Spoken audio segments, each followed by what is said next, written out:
O programa Câmara em Debate está de volta, sempre trazendo um tema ligado ao universo da Câmara de Vereadores e que interessa a você cidadão. Hoje estamos recebendo mais uma vez, nesta terceira temporada, Kleber Costa, que é vereador, mas deu uma passagem ali importante agora pela Secretaria Municipal de Cultura e está de malas prontas de volta para o Parlamento, né?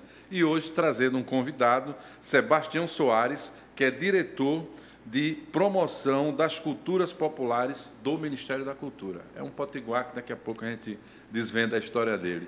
Mas, Kleber, você teve essa passagem, né? Levou sua experiência do Parlamento para a cultura e agora vem da cultura para o Parlamento. O que trazes para cá? Enriquecido, né? Enriquecido, porque é uma experiência importante que a gente não tinha, essa vivência cultural, vamos dizer assim. Claro que a gente participava aqui e acolá de uma coisa eventual, né? Um pastoril, uma coisa.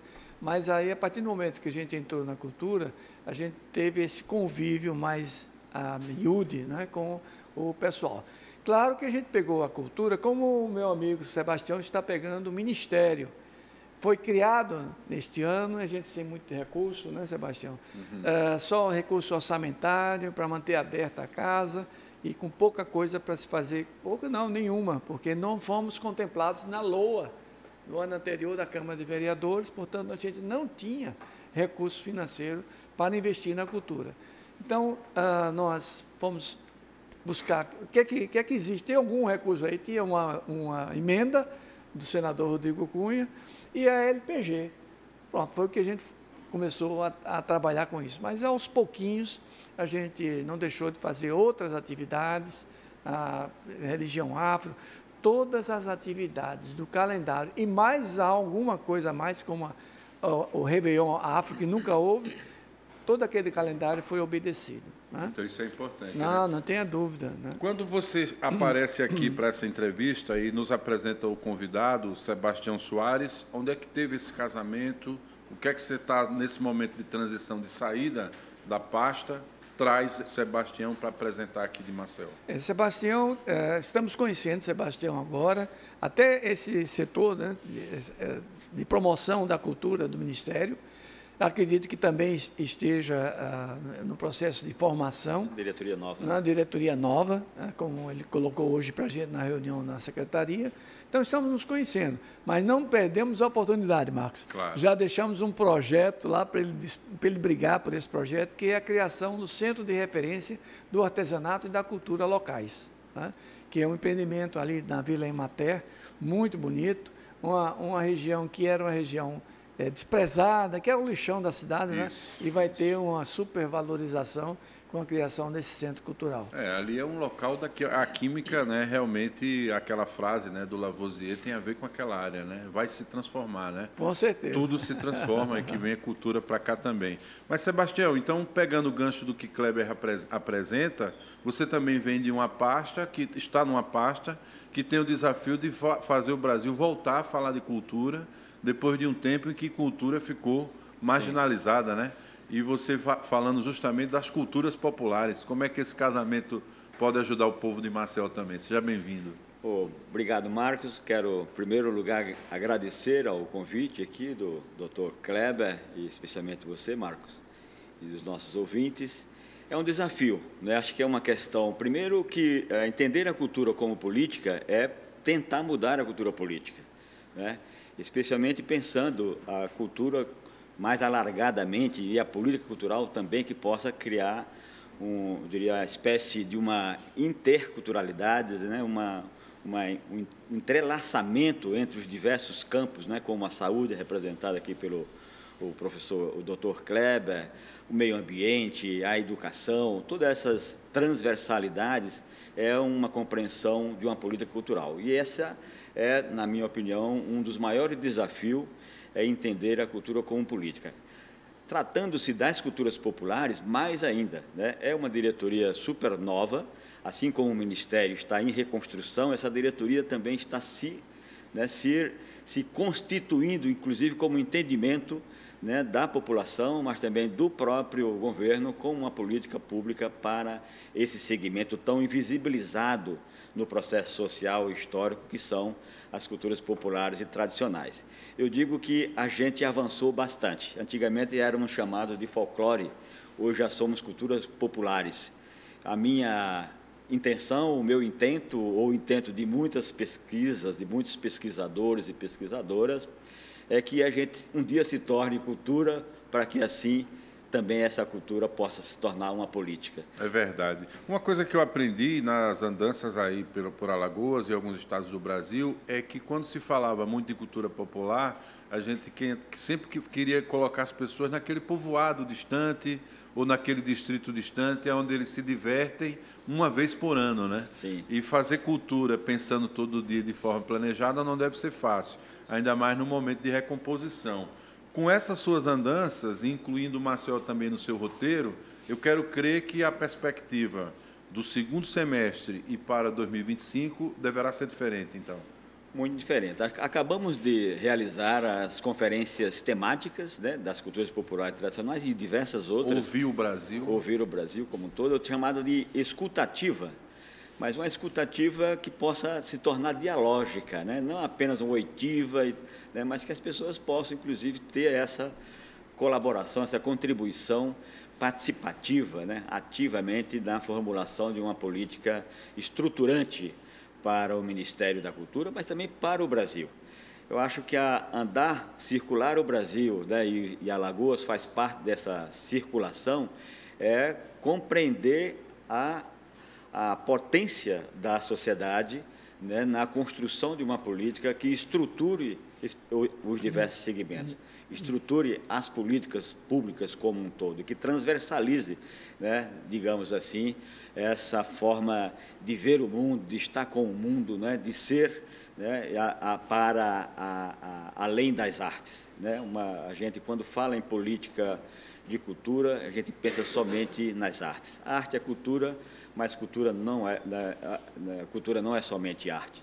E é esse o sentido que a gente tem dado nessa escuta, especialmente de mestras e de mestres das culturas tradicionais populares, estes conhecimentos tradicionais que colaboram e corroboram para que tenhamos uma universidade pluriepistêmica, uma escola muito mais, eu diria, solidária com esses saberes tradicionais ali dentro, não apenas um saber eurocentrizado, né? Nós temos a universidade cartesiana nesse sentido. Então, trazer o mestre e a mestra das culturas tradicionais populares para transmitir esses saberes para as crianças, para os jovens, mas também para o mestre da academia, para o doutorado de academia, é essa luta que a gente tem feito. Por isso que vamos instituir o Plano Nacional para as Culturas Populares e Tradicionais. E uma das frentes deste plano é a ideia de buscar o notório saber para mestres e mestras das culturas tradicionais populares, que dá legitimidade dessas mestras e desses mestres participarem de bancas de doutorado, de mestrado. Isso vai ser uma revolução. Mas também dar aula nas universidades e ter remuneração. Porque não adianta somente o reconhecimento. Muito bom, é uma revolução. Recentemente o velho de Sergipe, né, ganhou o título de doutor honoris causa, teve matéria nacional sobre isso. Doutor Kleber, o senhor está vindo para o parlamento, sabendo que vai acontecer tudo isso na cultura. O que é que o senhor acha que pode fazer enquanto parlamento para continuar ajudando a cultura, considerando que o senhor mesmo viu lá que a questão do recurso é sempre um problema ali que termina se esbarrando, né? Em meio às burocracias, às vezes, né? Veja só, nós conseguimos, no apagar das luzes, a sanção do projeto de lei de apoio ao mestre e mestra, né? Então, 40 mestres e mestras de Maceió vão receber um salário mínimo. Boa. Né? Então, às vezes, Marcão, o mestre não tem a passagem de ônibus para se inscrever, se cadastrar na Secretaria de Cultura para poder se habilitar a receber algum apoio financeiro. Olha né? só. Então, não tem o recurso para ir de ônibus. Né? Então, o prefeito JHC, reconhecendo essa dificuldade, sancionou nosso pedido no projeto que já existia. O projeto não é de nossa autoria, ele já existia. Ajudou a fazer andar. Isso aí, a gente foi rebuscar isso aí. E aproveitando o gancho aqui do Sebastião, assim que nós entramos, vimos que não existia um plano municipal de cultura. Então, nós fizemos o ano passado o plano municipal aqui. Né?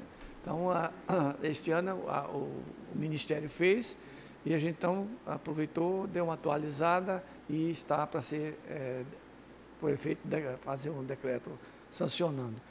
E eu retorno, então, para a Câmara de Vereadores enriquecido com a experiência que tive um ano, né, de ouvir, fui muito ouvinte, né, porque eu gostaria de ter tido uma atitude mais participativa, mais interativa, mas acredito que dentro do que foi possível, a gente fez tivemos uma boa participação. Né? Realizamos toda a parte cultural voltada à cultura afro, tudo foi feito. Essa lei foi extremamente importante para o pessoal. Levamos a cultura levamos o mestre e mestra para as escolas. Durante 6 meses, eles vão estar ensinando as crianças. Boa.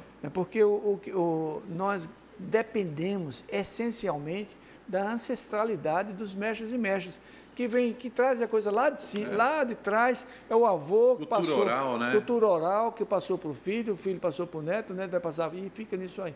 Então, com esse projeto, a gente está tentando incutir na meninada o interesse pela cultura. E é impressionante. Quando eu fui à primeira aula, entusiasmo daqueles meninos com chapeuzinho, com vestido a caráter e tal. E no final do processo, que eu não vou estar lá, mas vamos fazer presente, vai haver um concurso entre eles, né, para mostrar, dar uma incentivada lá na criançada. Eu tive a oportunidade de acompanhar o resgate do Fandango do Pontal da Barra, né? E tive a oportunidade de, nos ensaios, a gente segurava o microfone para o mestre Isaldino, que tinha todas as músicas do Fandango de cabeça. E aí a gente chegou à conclusão que tínhamos que gravar, porque, obviamente, aquilo poderia se perder com ele, né? Que era a principal referência ali, então, do Fandango do Pontal da Barra. Tinha o apoio lá da mineradora, a mineradora apoiava, ela adotava ali o bairro, foi um resgate importante. E bate com o que falou Sebastião, que era a universidade, por meio do programa de extensão, da Pró-Reitoria de Extensão, com o pé, literalmente fora dos muros, né? E ajudando a preservar a cultura de um modo geral. Isso que o senhor fala que vai acontecer com o ensino fundamental, quer dizer, essa criança, quando chegar na universidade, dentro dessa lógica do que eles estão querendo, é uma criança que vai ter uma referência diferente, né, Sebastião? É uma semente que fica, né? Sem dúvida. Acho que primeiro parabenizar essa iniciativa aí da Secretaria deixada, né, hoje pelo Dr. Kleber, né, de implementar esta inclusão dos mestres dentro da escola, né, que faremos isso. Acho que a educação precisa se culturalizar, assim como a cultura precisa se educar. Um amigo lá do Ministério tem sempre dito a mim assim, olha, o terreiro de um mestre é uma biblioteca, um museu e uma escola ao mesmo tempo. E é isso mesmo, né? É uma escola porque lá onde tem a transmissão dos saberes, é um museu porque é o lugar da memória, né? da oralidade, da oralituras, né? E é também, né, este espaço de transmissão, de vida o tempo inteiro. Então, nós temos muito a aprender com a cultura dos conhecimentos tradicionais, com esses saberes, com esses fazeres de mestres e mestres. Eu acho que a ideia de que os conteúdos curriculares, né, passar a ser aprendidos a partir das nossas culturas locais é de uma riqueza sine qua non, até para evitar a chamada evasão escolar, né? De que me interessa eu estudar peixes ornamentais no rio Tietê, né? Lá ali na região central da cidade de São Paulo, né? Por que nós não vamos estudar essa questão muito mais voltada para o lugar onde você vive, o meio onde você vive, onde você habita? Então, as culturas populares tradicionais, a partir da valorização, da proteção e da salvaguarda de uma política para mestres e mestras das culturas populares tradicionais, que Maceió já o fez dessa maneira, que acaba de declarar o Dr. Kleber, e estamos numa luta desde 2011 e agora empenhados no Brasil para a lei de mestres e mestras das culturas tradicionais e populares, que está em tramitação na Câmara Federal, na Comissão de Cidadania e Justiça, que também empreende uma bolsa vitalícia para mestre e para mestra, equiparada a uma bolsa de mestrado e doutorado. Eu acho que alguns exemplos do Brasil já existem, né? Já com bastante sucesso. No estado do Ceará, com bastante empenho, acho que o estado de Pernambuco, do Tesouros Vivos, acho que aqui no estado de Alagoas, muitos municípios já empreenderam esta lei. Eu acho que são enfrentamentos que a gente tem que fazer com essa velha política, para que tenhamos, especialmente, essa valorização dos conhecimentos tradicionais. Eu acho que a proteção desses espaços tradicionais, desses territórios tradicionais, é de fundamental importância para que a gente tenha, efetivamente, um Brasil mais justo, mais solidário e que tenha uma composição efetiva, participativa da sociedade civil, né? Porque assim é que a gente trabalha empenhadamente sobre o controle social. Estabelece troca, né, doutor Kleber? Sem porque, dúvida. do mesmo jeito que o senhor disse que volta, né, revigorado, né, volta com essa pauta cada vez mais viva, estabelecendo essa troca e colocando o parlamento para pensar dessa forma, mas, ao mesmo tempo, com o pé na escola, com o pé no bairro, é uma vida diferente, né? Pode ter estamos falando de um processo de construção de vida diferente, né, doutor Kleber? O senhor, ele vem de uma área, não falou para você, que é Fernão Velho, né? E Fernão Velho tinha as tradições muito localizadas lá em Fernão Velho. E as escolas tinham um pouco isso. Então, é um pouco voltar ao seu passado, né, doutor? Não tenho dúvida, porque eu ouvia meu pai cantando músicas, né, que eu voltei a ouvi-las agora e até me relembrar de algumas, né? Guerreiro, não, cheguei agora, Nossa Senhora é nossa... A da propaganda. Pronto, eu comecei a me lembrar das músicas que o papai cantava, porque o papai ele era presidente do sindicato e naquela época a política era muito polarizada e o governador de então deixava o delegado, o delegado era nomeado pelo governador, né? Então era uma pessoa aliada ao governo vigente. Então, o delegado vigiava o papai para não deixar ele sair para fazer divulgação do oponente, que, no caso, o papai trabalhava para o oponente. Então, o papai se vestia de baiana e passava pelo... Para dar o drible, Para né? dar o drible no delegado. E era quem promovia as festas, a chegança, né? E daí, quando eu ouvi, eu conheço essa música. Meu pai era que cantava essa música. Tá vendo? Ele estava dentro, estava adormecido, precisava despertar, né? Exatamente. Então, do mesmo jeito que acontece isso, doutor Kleber, e do mesmo jeito que ele, como um sociólogo, que já tem o hábito da pesquisa de campo, né? O senhor fez uma pesquisa de campo forçada, né? Sem dúvida, né? É que foi muito bom, eu acredito que foi. Claro que a cultura ela é extremamente reivindicante, e se não for assim, né, Sebastião, não é cultura, né? Então, os segmentos, nós temos aqui 2 grupos de artesanato, Foco Arte e a Federação, né, que vivem brigando, mas brigando no bom sentido, todos construindo um bom trabalho mobilizando dentro do segmento. Tanto que hoje eu juntei os 2 na mesma mesa e tal, até para promover esse entendimento, porque a gente quer um bem comum, que é a construção do centro de referência do artesanato. Claro. E os 2 precisam estar juntos nesse processo, né? Claro, com certeza. Então, voltando para a Câmara, a gente volta com esse conhecimento, né? um pouquinho não, mas muito mais do que antes, quando eu não. E o senhor vai ter que ajudar a construir a peça orçamentária. Então, e vou trabalhar, é impossível não incluir essa pauta, né? Não tenha dúvida, né? Tirar essa ideia de que cultura é só show, só festa, só... Não é isso. Mas não, é uma coisa que... Mas acontece no momento, né? Então, claro, a gente vai tentar mudar essa visão, né? Política, cultura é uma coisa de periferia, sem valor, né? Esse artista periférico é 1/100º do valor de um... não vou citar ninguém para não menosprezar ninguém. Claro, seria injusto. Né? Mas, e atender outras demandas, né? Essa é que precisa ser valorizada. Essa que precisa ser valorizada, né? Porque é a cultura local, é a raiz, a cultura raiz que precisa ser valorizada. Isso, né? Que é mais impressionante. O interessante é que o brasileiro que vai para a Europa e outros locais, em alguns passeios, eles voltam a coisas do passado, né? E no seu país, muitas vezes, ele não frequenta isso. Isso que é interessante. O turismo não consegue incluir a cultura não é? Esse convívio, imagine, você botar um turista vestido de baiana para ver como é lá e cantar e com o pé no barro, aquela cultura, né, que talvez ele como nordestino sabe, mas de fazer a massa que botava na parede da casa, Sim. fazendo um pagode pisando no barro. Eu queria ter vivido essa experiência, né? E isso é real. Agora imagine o nosso turista passando por uma experiência dessa. A gente não consegue ainda fazer esse casamento, mas é um desafio, né, Sebastião? Desafio. Você sabe que eu sempre cito em algumas conversas que tenho tido pelo Brasil afora, citando inclusive a minha cidade, do Rio Grande do Norte, porque ela se tornou especialmente atrativa pela culinária. Né? Por exemplo, onde tinha uma carne de sol de Caicó de qualidade, um queijo de coalho de qualidade, outras culturas alimentares tão ricas, né? Casa de mãe, etc. Por isso eu digo que cultura é a mãe, né? A mãe da filosofia, da economia, da antropologia, da educação. Bom, aí, nesse sentido, o Rio Grande do Norte tornou-se uma culinária de fast food, onde as pessoas comem em pé, etc. O turista era atraído exatamente pela riqueza cultural, as raízes culturais, as heranças culturais daquela localidade. E aí se transformou num lugar onde, né, pizza, as comidas que nem nada tem a ver ali com a cultura local, com as nossas matrizes, com as nossas raízes.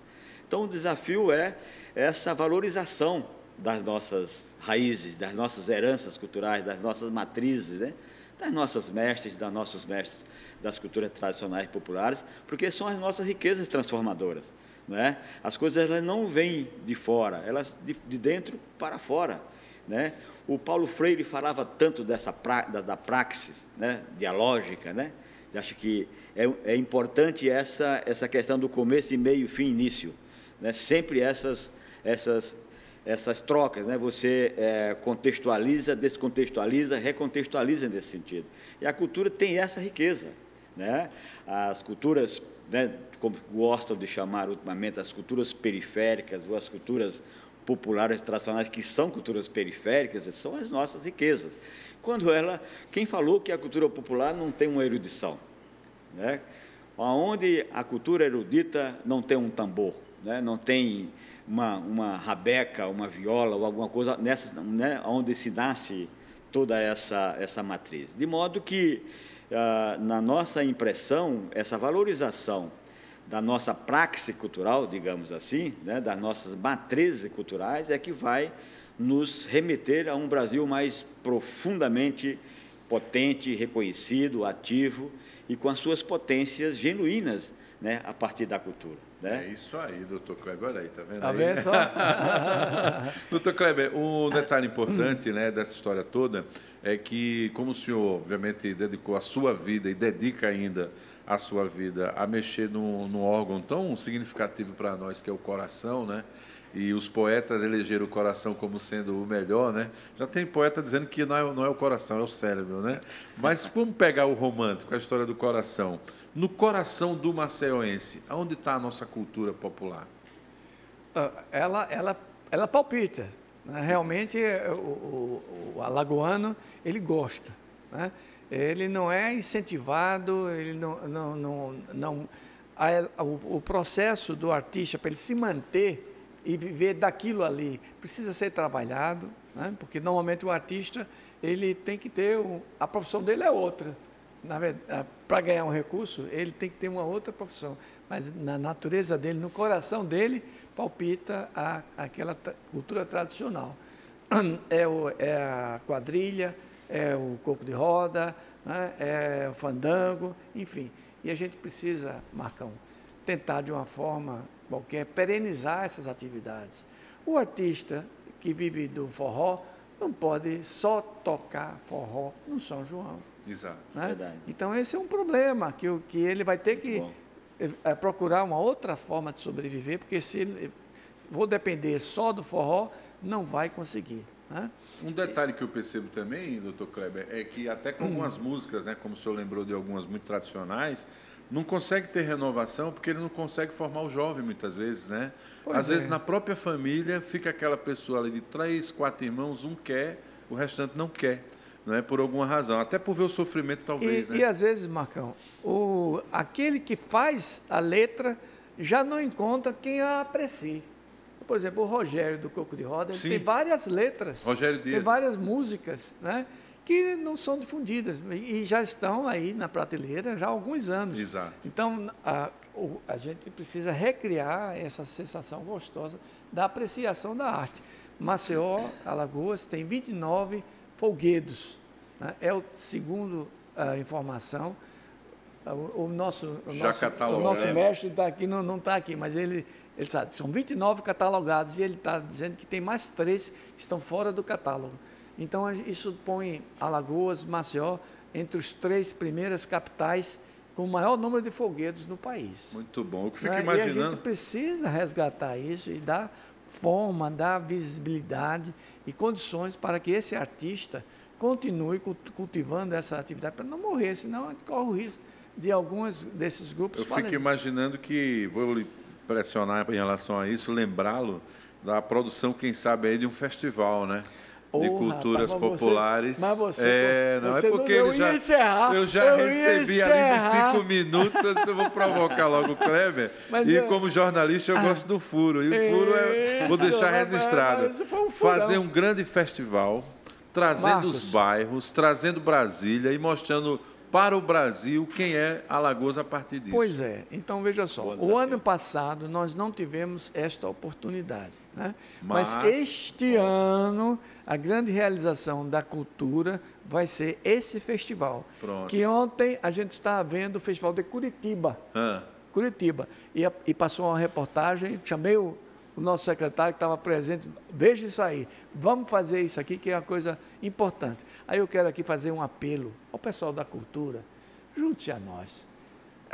Vamos juntos fazer a cultura florescer na nossa capital. Não vamos brigar, não vamos ficar com picuinha, não vamos ficar... A gente na cultura está ali pronto e disposto para fazer o que vocês precisam, porque vocês é que fazem a cultura do nosso estado. E vocês precisam dizer a gente o que fazer, orientar a gente o que fazer, onde priorizar o recurso. Se o recurso é pouco, onde é que a gente vai priorizar a aplicação desse recurso? Nós precisamos de vocês na cultura. E partir para o registro. Entendam que o secretário que estiver lá, está ali para fazer a cultura de vocês.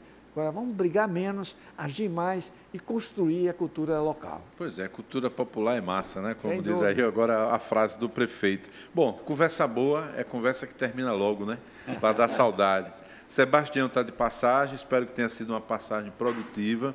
Espero que pessoas como Kleber existam também no Brasil. E esse casamento do secretário que é executivo e vem para o parlamento, onde acontece o planejamento, possa ter também outras ações ligadas ao Ministério.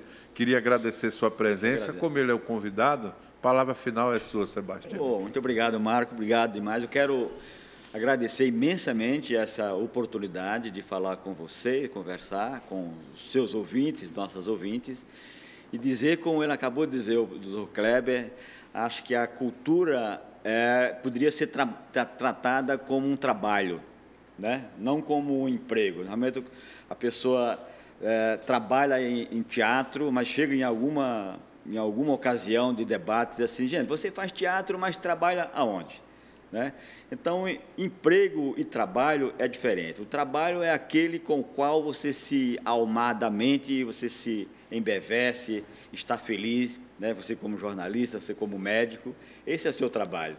O artista da cultura popular não pode ter o trabalho da sua arte, do seu artesanato, né? Da sua artesania, das suas expressividades, da sua manifestação. Essa é a alegria.